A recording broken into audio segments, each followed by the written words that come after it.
já ouviu falar de algum caso em que o abduzido deu ordens aos seres extraterrestres? Não. Respondido, vai. Mas já pesquisei caso de gente que foi levada a bordo e recebeu informação de quem acabou participando do contato, que, entre aspas, ele era um deles. Isso é um dos casos de que eu estou citando, de base para aquela coisa de você um dia estar de um lado da história, outro dia estar do outro lado da história. Entendi. Eu ia te perguntar, esqueci. Então, para você, a NASA ou os países por aí, a pergunta até que ficou lá para trás, escondem de fato da população, no geral, uma realidade aí em relação a seres extraterrestres? Existem dois mundos que eu costumo dizer. Um é aquele que é apresentado, visão de mundo, né? Um é aquele que é apresentado oficialmente pelas próprias agências espaciais, pelos principais governos mundiais, e aquele que a própria documentação que esses mesmos governos ou agências espaciais agora já estão liberando para você tirar as conclusões, né? Não chegou o momento da NASA chegar e falar, olha, nós encontramos uma civilização avançada que existiu em Marte no passado.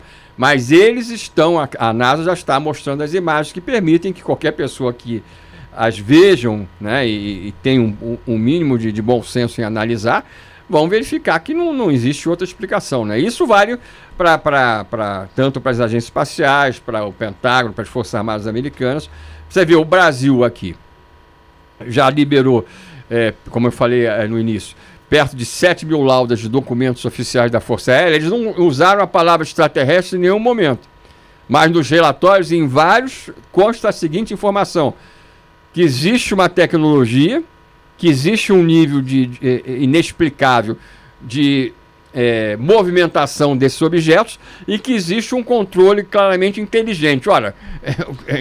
só mudou as palavras, né? Aquilo... Peixe, mas como que você acha que seria essa informação dada de forma tão clara para o mundo? Porque eu imagino um colapso principalmente religioso na cabeça das pessoas. Ali, né? O que acontece? Está havendo um processo gradual de preparação. A gente não está fazendo esse programa, outros também não existem.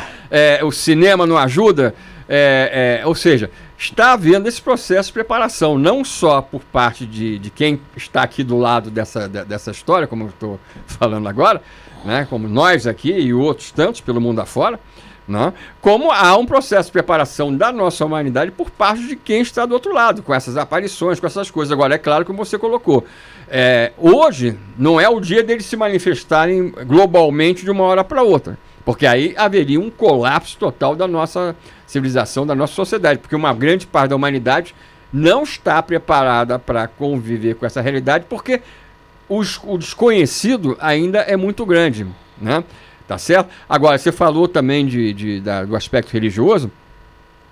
O Vaticano hoje já investe nessa preparação também, principalmente desde 2008. O Vaticano, isso aí as pessoas normalmente não vão ter acesso a essa informação se não forem da área, por exemplo, astronômica, tá? Mas, ou ufológica, de maneira mais direta. O Vaticano, ele patrocina hoje eventos sobre vida extraterrestre. O Vaticano, tá? Com astrônomos, com cientistas para discutir as possibilidades de existência de vida extraterrestre de diferentes formas, daí por diante, né?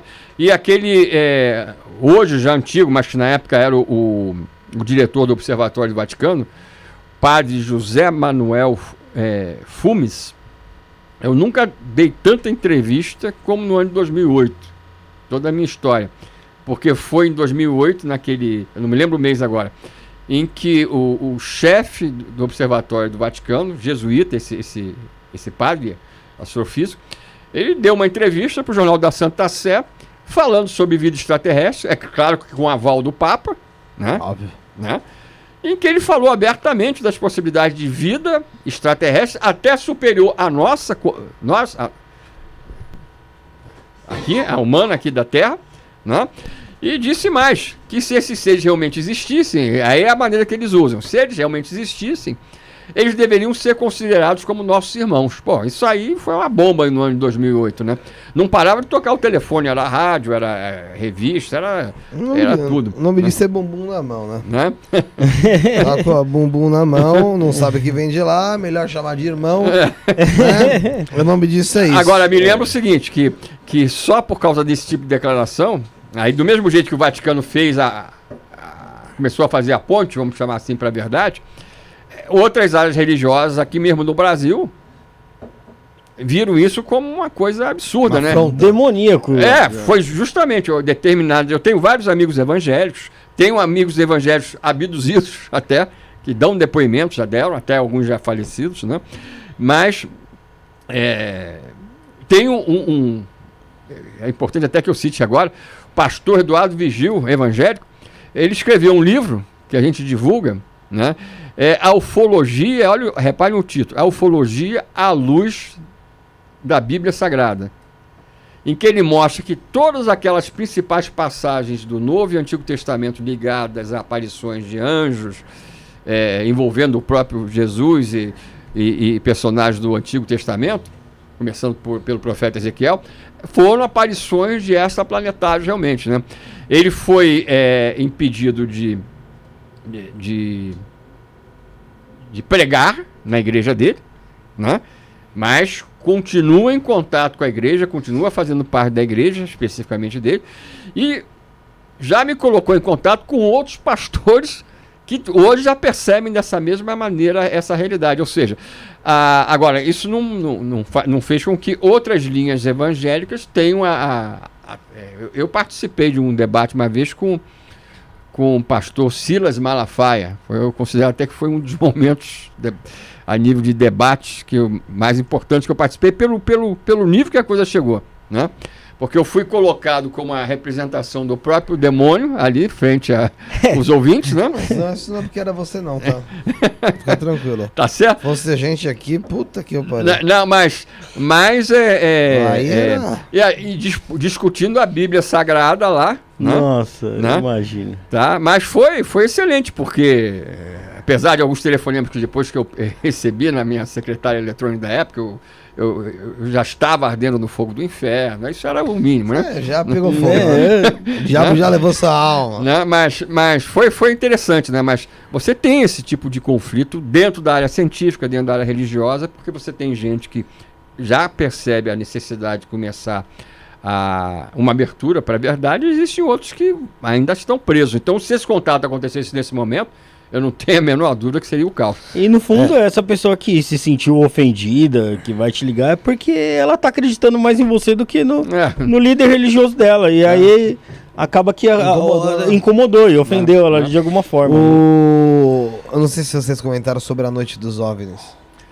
Eu citei o caso do ministro da Aeronáutica que eu tive contato, foi o brigadeiro Otávio Júlio Moreira Lima, que era justamente a figura máxima naquela época, naquele ano de 86, dentro da Força Aérea, né?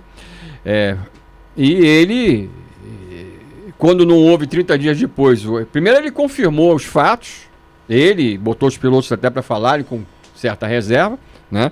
Porque de perseguidos, os UFOs em determinados momentos envolveram um dos caças e passaram a fazer um voo em esquadrilha com um dos caças nossos, um F-5, né?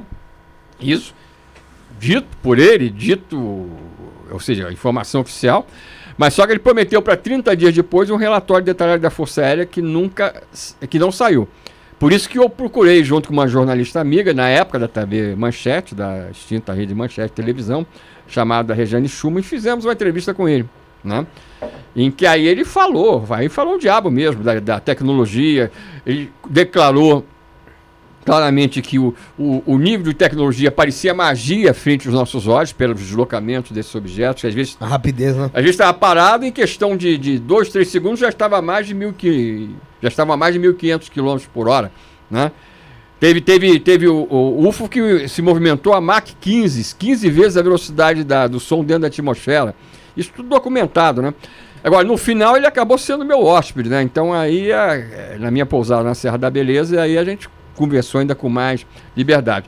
Nesse caso, o relatório não saiu 30 dias depois, Mas a revista UFO conseguiu o relatório, a CBU, Comissão Brasileira de Ufólogos, né?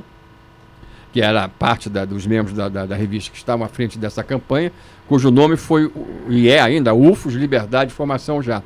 Nós conseguimos o relatório que não tinha saído 30 dias depois. Isso está à disposição de qualquer cidadão lá em Brasília, no Arquivo Nacional, como esses outros documentos também, né? Para quem não